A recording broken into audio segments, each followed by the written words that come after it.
C'est comme par exemple, je ne sais pas, moi, dans le débat sur la légalisation du cannabis, ben là, ça devenait à un moment donné très compliqué de se positionner dans ce débat-là parce que tu avais d'un côté les gens qui étaient contre absolument parce qu'ils voyaient là une décadence des valeurs de la civilisation, etc. Tu avais les gens qui étaient pour parce qu'ils voulaient que le gouvernement s'occupe de ça, puis finalement que ce ne soit plus dans les mains du crime organisé ou quoi que ce soit. Puis tu as des gens comme moi qui disaient, ben, tu sais, moi, je suis pour la légalisation, mais je suis contre que le gouvernement en vende.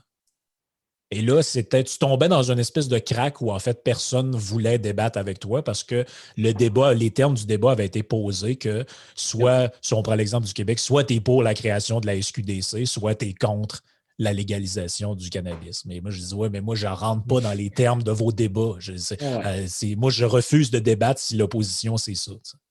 Oui, mais ça te montre aussi qu'il y a une autre affaire que les gens oublient, là, mais ça s'appelle le agenda setting. C'est que si c'est toi qui décides de quand est-ce que la conversation commence, c'est toi qui détermine les termes de la conversation et donc qui participe à la conversation. Tu penses-tu vraiment que quand c'était le temps de parler de légalisation, le gouvernement avait décidé, oui, on va ouvrir les termes de la conversation dans une manière qui est tellement vaste qu'on n'aura pas notre bénéfice politique à nous. Non, non, c'est bien mieux si ce que je fais, c'est que, regarde, il y a le 10% de gens qui sont des free market people, mais eux, là, ils vont juste vouloir qu'on ne fasse rien. Mais ça, là, ce n'est pas un argument que je peux gagner, ce n'est pas quelque chose que ça vaut la peine de se battre. Mais si je réussis à me battre contre le conservateur, le méchant conservateur qui, lui, ma coalition haït plus que le crinqué, whatever, free market là-bas. Ouais. Ben, c'est mieux pour moi de setter la conversation pour écœurer ce gars-là et exclure la troisième option dans la conversation.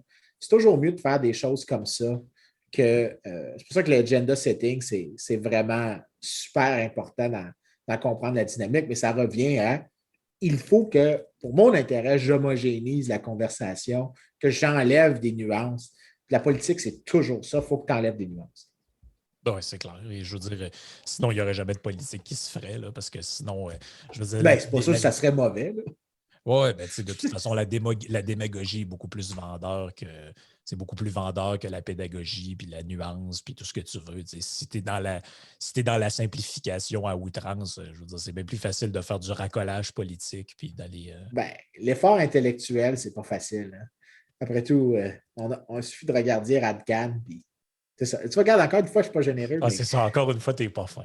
Encore une fois, je ne suis pas fin, mais c'est fréquent que ça m'arrive de regarder. Je suis comme, t'as-tu vraiment pensé à ce que tu as dit là?